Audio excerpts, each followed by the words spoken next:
बिल्कुल, तो बिल्कुल। वैसे तो हमारे पंजाबियों का एक होता है कि कनाडा में बस जाएँ जाकर। जी, जी, तो जी। कनाडा के अलावा और कौन-सी कंट्रीज़ का आपके जो प्रेफ़रेंस हैं, क्या तो हमारे पास कुछ ऐसे प्रोडक्ट है जिसमें हम क्लाइंट को सजेस्ट करते हैं कि आप यहाँ पर थोड़ा स्ट्रगल करें, लेकिन आप यहाँ से पीसफुल कनाडा पहुँचे ताकि वहाँ पर आपको आगे स्ट्रगल ना हो। तो जैसे कंपनी का एक मोटो है कि right advice at right time. जी, बिल्कुल। तो अभी तक आपने कितने हैप्पी कस्टमर्स को आपने पूरा अपने सैटिस्फाइड किया है? एक हमारा लॉन्ग रिलेशन होता है उनके साथ में। हमारे कोई क्लाइंट जो है मार्केटिंग के थ्रू नहीं आते। ज़्यादातर हमारे सारे क्लाइंट जो है लाइक वो रेफरेंस के थ्रू ही आते हैं। तो reference only you get when you have a good relation with the client. Startup visa का सबसे अच्छी बात ये है कि वो पॉइंट बेस्ड प्रोग्राम नहीं है। ओके। इस वजह से आप किसी भी एज में अप्लाई कर सकते हो। आप एज ऑफ 60 भी अप्लाई कर लो, कोई प्रॉब्लम नहीं है। उनकी रिक्वायरमेंट बहुत बेसिक सी होती है। नमस्कार। आज हमारे साथ मौजूद है AYN यानी कि all your need immigration services के डायरेक्टर सैयद जी। सैयद जी, बहुत बहुत स्वागत है आपका। हेलो जी। सैयद जी, जैसे कि आप बहुत सालों से इस इंडस्ट्री में जी, हैं, जी। इमिग्रेशन में। जी। कैसा अभी तक आपका एक्सपीरियंस रहा है और कितनी आप सर्विसेज दे चुके हैं अब तक? जी, इमिग्रेशन तो जो है 20 सालों में बहुत चेंज हो गया है, बहुत ज़्यादा चेंज हो गया है। पहले इमिग्रेशन बिल्कुल अलग था, अभी बिल्कुल अलग हो गया है। स्पेशली अब इमिग्रेशन कहोगे तो सिर्फ कनाडा ही अवेलेबल है इमिग्रेशन के लिए, बाकी कोई भी कंट्री आपको डायरेक्ट पीआर नहीं देती। कनाडा में भी इमिग्रेशन बहुत टाइट हो गया है, अब पहले जैसा नहीं रहा इमिग्रेशन। पर still you have some options, very few option available जिसमें आपको डायरेक्ट पीआर मिल जाती है। अदरवाइज़ बाकी सारे प्रोग्राम्स के अंदर आपको पहले वर्क परमिट मिलता है, you have to come down to Canada. काफ़ी स्ट्रगल होती है पीआर लेने के लिए, हर बंदा क्वालिफाई भी नहीं हो पाता। Every province have a different rules and regulation, ठीक है। तो हमारे पास कुछ ऐसे प्रोडक्ट है जिसमें हम क्लाइंट को सजेस्ट करते हैं कि आप यहाँ पर थोड़ा स्ट्रगल करें, लेकिन आप यहाँ से पीसफुल कनाडा पहुँचे ताकि वहाँ पर आपको आगे स्ट्रगल ना हो, जिसमें आप डायरेक्ट पीआर अप्लाई कर सकते हो। अगर आप यहाँ से टेम्प्रेरी कोई शॉर्टकट लेकर कनाडा पहुँचते हो तो वहाँ पर बहुत ज़्यादा स्ट्रगल होती है। फिर वहाँ पर लोग आके कहते हैं कि कनाडा बुरा है करके। तो इस वजह से हम सजेस्ट ये करते हैं कि आप यहीं से पीआर लेकर आए ताकि वहाँ पर आप पीसफुल रह सकें। ओके। जी। तो जैसे कंपनी का एक मोटो है कि right advice at right time. जी, बिल्कुल। तो अभी तक आपने कितने हैप्पी कस्टमर्स को आपने पूरा अपने सैटिस्फाइड किया है? जी, हम तो अभी लगभग 500 प्लस क्लाइंट्स हमारे पहुंच चुके हैं और all families people, we don't deal into the student. So जितने भी लोग जाते हैं सब फैमिली के साथ ही जाते हैं। We have a very good testimonial from the clients and all that, because हमने कभी भी जो है किसी भी क्लाइंट को एज अ सेल्स नहीं कंसिडर किया है, हमने एज अ फैमिली कंसिडर किया उनको।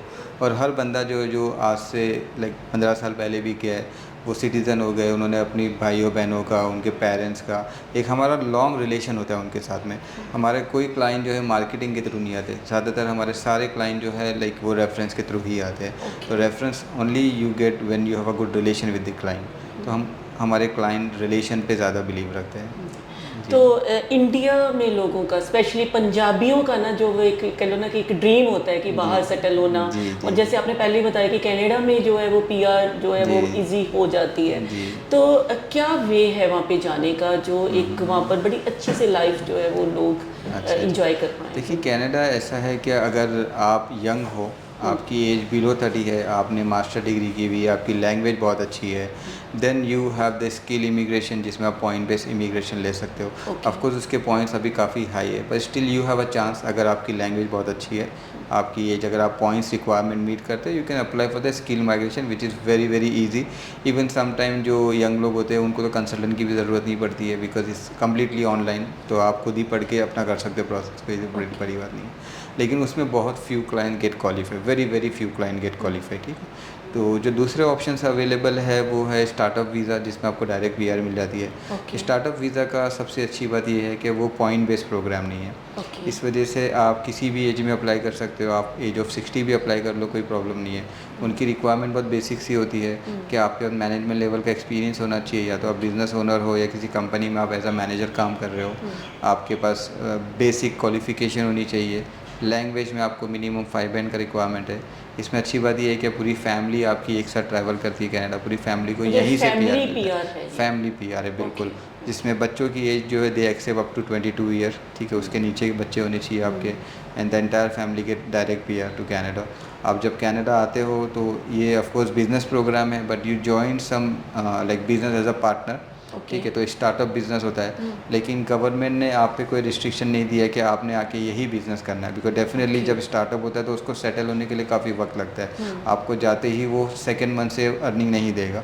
तो गवर्नमेंट ने आपको ये प्रिविलेज दी है कि आप वहाँ जाके कुछ और भी कर सकते हो, you can open your another business, you can work for someone, is completely free, you are completely free to do whatever you wish to do. आप आपकी स्पाउस कर सकते हैं, बच्चों को एजुकेशन फ्री होती है, मेडिकल फ्री होता है, education up to 12th standard free होती है, उसके बाद में आपको कंट्री में बेसिक एजुकेशन जो होती है, लाइक डिग्री एजुकेशन जो होती है, वो आपको डिस्काउंटेड रेट में मिलती है, गवर्नमेंट आपको डिस्काउंट देती है उसके ऊपर। तो जैसे आपने ये एक कहा, तो इसके लिए कुछ इन्वेस्टमेंट कितना करना होता है जो बिजनेस पीआर या जो स्टार्टअप आप पीआर कह रहे हैं? अच्छा, देखिए बिजनेस इमिग्रेशन में जो है ना, कनाडा में डिफरेंट प्रोग्राम्स अवेलेबल है। बिजनेस इमिग्रेशन में स्टार्टअप प्रोग्राम जो मैंने आपको बताया, जो डायरेक्ट पीआर है, इसमें इन्वेस्टमेंट होती है बेस्ड ऑन योर प्रोजेक्ट, जो प्रोजेक्ट की वैल्यू होती है उसमें गवर्नमेंट आपको अलाउ करती है maximum 5 foreign investor can join 1 project. तो जो भी प्रोजेक्ट की कॉस्ट होती है वो 5 लोग में डिवाइड हो जाती है, ठीक है। अब वो प्रोजेक्ट की कॉस्ट जो होती है ना, वो कोई फिक्स नहीं होती। कोई प्रोजेक्ट हमारे पास ये भी आता है जो सिर्फ $2 लाख का होता है, कोई प्रोजेक्ट ऐसा आता है जिसकी $1 मिलियन की कॉस्ट है। प्रोजेक्ट जो है वो आप उनको फाइंड करके देते हैं कि इस प्रोजेक्ट पे आप इन्वेस्ट कर सकते हैं। इसमें क्या होता है, कैनेडियन गवर्नमेंट ने जो है कुछ फाइनेंशियल इंस्टीट्यूशन जो है कनाडा में उनको ऑथराइज किया है, who can select the candidate based on the project. तो कैंडिडेट की प्रोफाइल एंड द प्रोजेक्ट वो दोनों मैच होनी चाहिए, तभी वो लोग आपको एक्सेप्ट करते हैं, they issue a letter of acceptance and based on that they start the program. इस बेस पे स्टार्ट होता है वो, ठीक है। तो ये जो स्टार्टअप होता है उसमें कोई कॉस्ट फिक्स नहीं होती है, but again we try to go for a minimum investment, ठीक है। इसके अलावा जो दूसरे बिजनेस प्रोग्राम है, आप कह रहे हो कि उसमें पार्टनर्स कुछ कर लेते हैं, तो वो जो इन्वेस्टमेंट कॉस्ट है वो डिवाइड भी हो जाती है। एग्जैक्टली डिवाइड हो जाती है ना, 4 से 5 लोगों में डिवाइड हो जाती है वो, ठीक है। लेकिन ये प्रोग्राम सबसे अच्छा प्रोग्राम इसलिए कि इसमें आपको डायरेक्ट पीआर मिल जाती है। लेकिन इसके अलावा और भी काफ़ी सारे बिजनेस प्रोग्राम कनाडा में है, जिनमें यह है कि प्रोविजनल नॉमिनेशन प्रोग्राम है, इनके कंपनी इंट्रा ट्रांसफ़र प्रोग्राम्स है, और भी बहुत सारे प्रोग्राम्स हैं। कंपनी इंट्रा ट्रांसफ़र जो है ना, बहुत बेसिक्स और बहुत अच्छा प्रोग्राम है। ये उन लोगों के लिए है जिनके यहाँ पर ऑलरेडी बिजनेस है और वो अगर उसको एक्सपेंड करना चाहे तो कनाडा उनको अलाउ करती है कि वो कनाडा में उसी कंपनी का ब्रांच खोले, और उस ब्रांच के अंदर उनको वर्क परमिट मिल जाता है पूरी फैमिली को। They can travel to Canada, run that business, ठीक है। And after 1 year if they meet the requirement of the PR, they can apply for the PR. इस तरीके से होता है ये कंपनी इंट्रा ट्रांसफ़र। इसमें एक और ऑप्शन है जो प्रोविंस नॉमिनेशन वाले प्रोग्राम होते हैं। हर प्रोविंस की डिफरेंट इन्वेस्टमेंट की रिक्वायरमेंट्स होती है। ओंटारियो की अलग है, बीसी की अलग है। बीसी में आपको एक छोटा सा एग्जांपल देता हूँ। बीसी का रिक्वायरमेंट ये है कि अगर आपने मेन सिटी में बिजनेस करना है तो उसमें आपको मिनिमम $200,000 इन्वेस्टमेंट करनी होती है। अगर आप थोड़े से रीजनल एरिया में चले जाओ तो आप $100,000 की भी इन्वेस्टमेंट करो, you get qualify to get the work permit. फिर आप वो बिज़नेस 1 साल रन करें, 1 साल के बाद में you get qualify to apply for PR. इसमें एक बेनिफिट आपको ये होता है कि आपने इस इन्वेस्टमेंट अपने खुद के बिज़नेस में करनी है, आपने किसी को देना नहीं है। ये ज़्यादा अच्छा होता है। लेकिन इसमें जो लोग यहाँ पर बिज़नेस कर रहे हैं उनको ये प्रॉब्लम होती है कि बिज़नेस तो वो कर लेते हैं, लेकिन ये नया कंट्री है तो उनको इसके बारे में आइडिया नहीं होती कि वहाँ यहाँ तो बिज़नेस कर रहे हो, लेकिन वहाँ जाके बिज़नेस चले नहीं चले, दैट दे डोंट नो। और उनको पीआर लेने के लिए काफ़ी वक्त लग जाता है। तो अगर कोई चाहे कि उसको पीआर जल्दी मिल जाए, पीसफुल हो जाए और वहाँ जाके बिज़नेस अपने हिसाब से करे, तो startup is the best option. लेकिन अगर किसी को ये है कि वो थर्ड पार्टी के पास बिज़नेस नहीं करना चाहता, खुद का बिज़नेस करना चाहता है, then they have the another option available.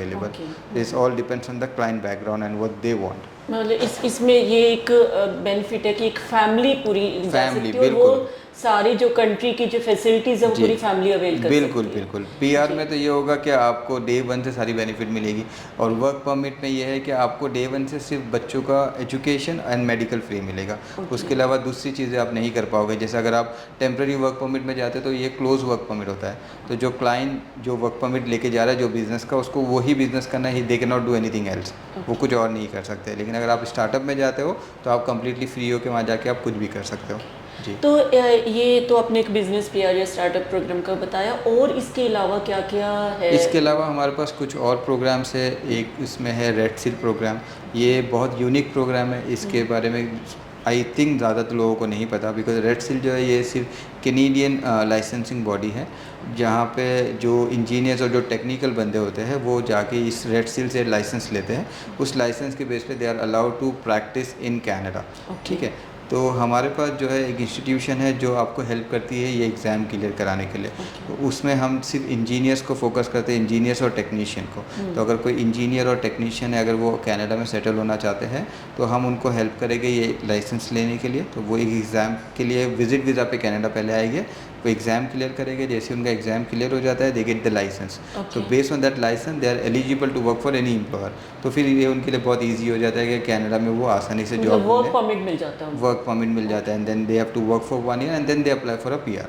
But ये सबसे आसान तरीका है कनाडा में सेटल होने का, it's only for the engineers. और इसमें मुझे लगता है कि खर्चा भी बहुत कम आएगा। डेफिनेटली बिल्कुल। तो वैसे तो हमारे पंजाबियों का एक होता है कि कनाडा में बस जाए जाकर। तो कनाडा के अलावा और कौन सी कंट्रीज का आपके जो प्रोग्राम्स हैं, क्या हम यूके के लिए भी करते हैं, हम यूरोप के लिए भी करते हैं। यूके एंड यूरोप में डायरेक्ट पीआर नहीं होती, वहाँ पे पहले आपको वर्क परमिट ही मिलता है। यूके का ये लॉ है कि आपने पहले वर्क परमिट पे यूके आना है, 5 साल मिनिमम आपको वर्क परमिट पे रहना होता है वहाँ पे, and after 5 year you get ILR, that is the direct PR. But जैसे ही आपको पीआर मिल जाता है, you get qualified to apply for citizenship as well. ठीक है। तो कहते हैं कि यूके की पीआर लेनी या सिटीजनशिप लेनी it's quite tough. Definitely difficult तो है, बिकॉज जैसे मैंने आपको कहा कि यूके में आपको डायरेक्ट पीआर नहीं मिलती, आपको पहले वर्क परमिट पे रहना होता है वहाँ पे, 5 साल आपको स्टे करना है वर्क परमिट पे ही, उसके बाद आप अपनी ILR के लिए अप्लाई करते हो। तो इसमें जो प्रॉब्लम्स लोगों को आती है वो ये प्रॉब्लम आती है कि ये जो 5 साल का ड्यूरेशन है, इसमें लोग ज़्यादातर लोगों के पास जॉब नहीं होती, जॉब लूज़ हो जाती है after 6 month 1 year job lose हो जाती है। तो फिर उनको जब ILR लेना होता है उस वक्त उनको प्रॉब्लम आती है कि वो क्वालिफाई नहीं करते। तो हम लेकिन ये मेक श्योर करते हैं कि हम अगर किसी का काम कर रहे हैं तो जो एम्प्लॉयर वो जेन्युइन एम्प्लॉयर हो और वो उसको कंफर्म जॉब दे, ताकि उसको ILR लेने में कोई प्रॉब्लम ना हो। तो हमारे पास जो एम्प्लॉयर्स है वो जेन्युइन एम्प्लॉयर है, ज़्यादातर IT के एम्प्लॉयर्स हैं हमारे पास। तो वो आपको यहीं से इंटरव्यू करके आपको यहीं से कंफर्म जॉब दिला के मंगाता है, वहाँ पे बुलाते हैं आपको। तो यूके के अलावा और कहाँ आपके? यूके के अलावा यूरोप के है, यूरोप में स्किल के जो लेबर स्किल के कैटेगरीज है उसकी जॉब्स है हमारे पास, कंफर्म जॉब्स है। तो अगर कोई यूरोप जाना चाहे तो हम उनको कंफर्म जॉब पे यूरोप में भी करवा सकते हैं। तो उस जॉब में कौन कौन सी कैटेगरीज की जॉब्स हैं? जो यूरोप में है वो बहुत बेसिक कैटेगरीज होती है, उसमें वेल्डर्स की बहुत ज़्यादा डिमांड होती है, ट्रक ड्राइवर की डिमांड ज़्यादा होती है वहाँ पे, फिर कंपनी में पैकिंग में, और ये सब छोटे मोटे जॉब्स होते हैं, बहुत अच्छी हाई फाई जॉब नहीं होती है। अच्छा, यूरोप में लेकिन बंदा सिंगल ही जा सकता है, फैमिली को लेकर नहीं जा सकता। यूरोप में फैमिली नहीं अलाउड होती इनिशियल लेवल पे, after citizenship you can sponsor. और यूके में ये बेनिफिट है कि पूरी family can travel together, the entire family can travel together. Spouse के बाद ओपन वर्क परमिट होता है, बच्चों के बाद स्टडी परमिट होता है, तो बेसिक बेनिफिट उनको सारे मिल जाते हैं यूके में। जी। तो जैसे कोई भी प्लान करे यूरोप का जैसे वर्क परमिट, तो उनको कैसे वहाँ पर कोई फिक्स सैलरी या कुछ वो श्योर्ड है? श्योर सारा कॉन्ट्रैक्ट जो है उनको यहीं पर मिल जाता है। सारे जो भी उनकी सैलरी होती है, डेजिग्नेशन होते हैं, ड्यूटीज़ होता है। यूरोप में ज़्यादातर कंपनी जो है आपको एकोमोडेशन ट्रांसपोर्टेशन प्रोवाइड करती है, जो आपको यूके और कनाडा में नहीं मिलता। यूके कनाडा में आपको सिर्फ जॉब मिलती है और वो आपको बाकी सब चीज़ें खुद से मैनेज करनी होती है। लेकिन यूरोप में ज़्यादातर कंपनी आपको एकोमोडेशन भी देती है और आपको कंपनी ट्रांसपोर्टेशन देती है। फूडिंग ऑफ कोर्स नहीं देती, बिकॉज आपको पता है कि वहाँ पर लाइक डिफरेंट कंट्री से लोग आते हैं, तो how they can manage the food, because हर किसी का फूड अलग अलग होता है, तो फूडिंग आपको कभी भी नहीं मिलती कहीं पर भी, लेकिन एकोमोडेशन एंड ट्रांसपोर्टेशन मिल जाती है आपको यूरोप। और वर्क परमिट कितनी देर का वहाँ पर रहता है? कुछ कंपनी आपको 1 साल का देती है, कुछ कंपनी 2 साल का देती है, लेकिन जैसे आप वर्क परमिट पर जाते हो वहाँ पर और आपने सेम एम्प्लॉयर के पास काम किया, बिकॉज अगर आप काम नहीं करोगे तो एम्प्लॉयर आपको कैंसिल कर देगा, तो आपको काम करना ही पड़ता है वहाँ पर। तो आपने मिनिमम 3 महीना काम करना है वहाँ पे। आफ्टर 3 मंथ एम्प्लॉयर आपके लिए TRC अप्लाई करता है। तो जैसे ही आपको TRC मिल जाती है, तो TRC आपकी 2 साल की होती है पहले, फिर वो एक्सटेंड होती है 2 साल और फिर 1 साल। After 5 year you get qualify for the citizenship, इस तरीके। लेकिन जैसे ही आपको TRC मिल जाती है, you are allowed to work for any employer, फिर आप बॉन्ड नहीं होते कि आपको सेम एम्प्लॉयर के पास काम करना है। जी। तो जैसे वर्क परमिट आप कह रहे हो 1 ईयर या 2 ईयर ऐसे, तो एक्सटेंड हो जाता है। बिल्कुल जी, यूके में भी हो जाता है एंड यूरोप में भी हो जाता है, दोनों जगह पर हो जाता है। तो हमारे दर्शकों को और आप क्या कहना चाहते हो? डेफिनेटली ऑल यूनिट इमिग्रेशन जो है ये लाइसेंस इमिग्रेशन कंपनी है। We have all the license, we'll do all the legal work. ज़्यादातर प्रोडक्ट में हम कोशिश करते हैं कि हम कोई एडवांस पेमेंट भी ना लें। जहाँ पर हमको लगता है कि हम मैनेज कर सकते हैं, हम कोई एडवांस पेमेंट नहीं लेते, हम सारा पेमेंट काम होने के बाद लेते हैं ताकि क्लाइंट भी सेटिस्फाई हो। ठीक है, कुछ जगहों पे ये है कि गवर्नमेंट फीसेज जाती है एडवांस में, तो लेकिन उसमें भी हम गारंटी लेते हैं काम की, अगर ना हो तो हमारी तरफ से पैसा हम अपनी जेब से रिटर्न दे देते हैं, हर क्लाइंट को नहीं, मतलब काम नहीं हो पाया तो। देखिए ये इमिग्रेशन फील्ड ऐसी होती है कि क्लाइंट जो है वो उसके पास सारी चीज़ें अवेलेबल है, हमने भी सारा काम अपनी तरफ से सब कुछ बराबर किया है, लेकिन फिर भी गवर्नमेंट जो होती है वो किसी के कंट्रोल में नहीं होती।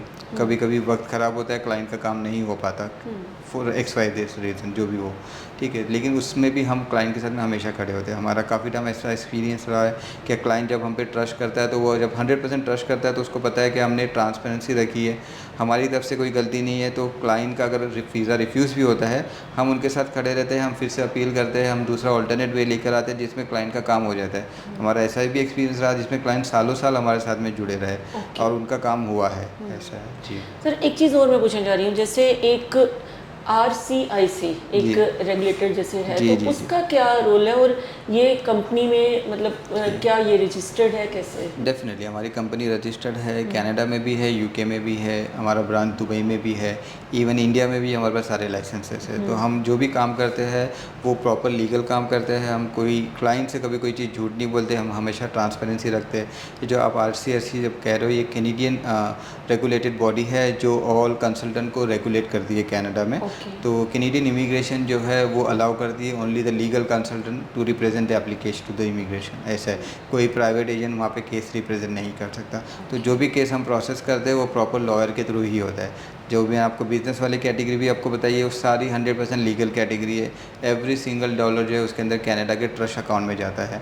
तो आपके पास ऑन एग्रीमेंट सारी चीज़ें लिखी होती है। एज़ पर द एग्रीमेंट अगर आपका काम हुआ तो ही वो पेमेंट रिलीज़ होती है टूवर्ड्स द कंसल्टेंट। अगर आपने काम नहीं किया तो कैनेडियन गवर्नमेंट वो पेमेंट कंसल्टेंट को नहीं देती, वो पेमेंट आपके अकाउंट में रिटर्न आ जाती है जी। तो वो सारी चीज़ें लीगल होती है उसके अंदर, मतलब कैनेडियन गवर्नमेंट की पूरा फुल चेक रहता हाँ है। एग्जैक्टली ये जी बिल्कुल। जी सर, बहुत आपने हमारे दर्शकों को जानकारी दी। उम्मीद करते हैं कि दर्शक इसका भरपूर फ़ायदा उठाएंगे, क्योंकि आज एक कहें कि सबका एक जो ड्रीम है ना वो बाहर जाने का होता है, बट ये होता है कहीं ना कहीं और किसी कंसल्टेंट के पास फंस ना जाए, तो फिर ये एक डर रहता है। दैट इज़ वेरी इंपॉर्टेंट कि आप किसी के साथ भी काम करें, अगर आप जानने वाले हैं कोई भी है, लेकिन आप उस बंदों के डेफिनेटली उनका लाइसेंस, उनका बैकग्राउंड चेक करें। और बिकॉज़ ये फील्ड ऐसी है कि इसमें ज़्यादातर लोग जो है वो आई डोंट नो, सिचुएशन ख़राब हो जाती होगी शायद से, हम किसी को गलत तो नहीं बोल सकते, लेकिन आपका बेसिकली हर क्लाइंट का जो है ना, ये उसकी एक रिस्पॉन्सिबिलिटी ये होनी चाहिए कि वो जिनके साथ भी काम करे वो उनको पहले चेक करे, उनके लाइसेंस चेक करे, उनका बैकग्राउंड चेक करे। ट्रस्ट करने के पहले डेफिनेटली अपना एक होमवर्क करें। एक कस्टमर का एक राइट भी है। डेफिनेटली वो अपना होमवर्क करे and then they start the process ना, क्योंकि आपको पता है मार्केट में जो है काफ़ी लोग बैठे हुए हैं जिनके पास कोई लाइसेंस नहीं, कुछ नहीं है, वो आज बैठे हैं, कल वो गायब हो गए, उसने यहाँ पर आपको कुछ रॉन्ग एडवाइस दे दिया, आपका यहाँ पे बेसिक काम कर दिया। वहाँ जाके हमने, बिकॉज हम कनाडा में रहते हैं, हमको पता है वहाँ पर लोग कितने प्रॉब्लम में हैं। वहाँ पे लोग आ जाते हैं, सालों साल परेशान रहते हैं, उनका कोई प्रोसेस नहीं हो पाता। यहाँ से LMIA लेके वर्क परमिट लेके आ जाते हैं, कनाडा में वो कंपनी उनको जॉब नहीं देती है, वहाँ बड़े परेशान होते हैं, क्योंकि उनको राइट एडवाइस नहीं मिलती। वो रॉन्ग इन्फॉर्मेशन लेकर आ जाते हैं, अलग सपने लेकर आते हैं, लेकिन वहाँ पर आने के बाद में उनको बहुत प्रॉब्लम होती है। वो क्वालिफाई नहीं होते PR के लिए, वो बहुत सारे टैक्सेस पे करने पड़ते हैं, उनको इन्फॉर्मेशन नहीं होती और बहुत परेशान होते हैं। अल्टीमेटली फिर वो कोई रॉन्ग डिसीजन ले लेते हैं, कोई असाइलम अप्लाई कर देता है, कोई कुछ कर देता है। That is very very wrong. तो इस वजह से ये बहुत इंपॉर्टेंट है कि आप जिनके साथ भी काम करो, आप ये मेक श्योर करो कि वो लीगल कंसल्टेंट है, क्योंकि लीगल कंसल्टेंट एटलीस्ट ये होगा कि वो आपको रॉन्ग एडवाइस नहीं देगा, उनके पास इन्फॉर्मेशन एटलीस्ट करेक्ट होगी, वो आपको एटलीस्ट इन्फॉर्मेशन करेक्ट देगा। काम भले से बाद में जैसा भी करे वो डिपेंड करता है कंसल्टेंट पे, लेकिन वो आपको एटलीस्ट रॉन्ग एडवाइस नहीं देगा। So it is very important that when you are working with anyone, so you make sure that the consultants are legal consultant, they have all the license, they know all the rules and regulation। जी बिल्कुल, और हमारी भी सभी लोगों से यही appeal है कि लीगल कंसल्टेंट से एडवाइस जो लें, और जो AYN का एक मोटो है, the right advice at right time, और हम भी उम्मीद करते हैं कि लोग इसका भरपूर फ़ायदा उठाएंगे और AYN इमिग्रेशन कंसल्टेंसीज़ के साथ में अपनी सर्विसेज ज़रूर लेंगे। सर बहुत बहुत धन्यवाद। Thank you ji, take care ji.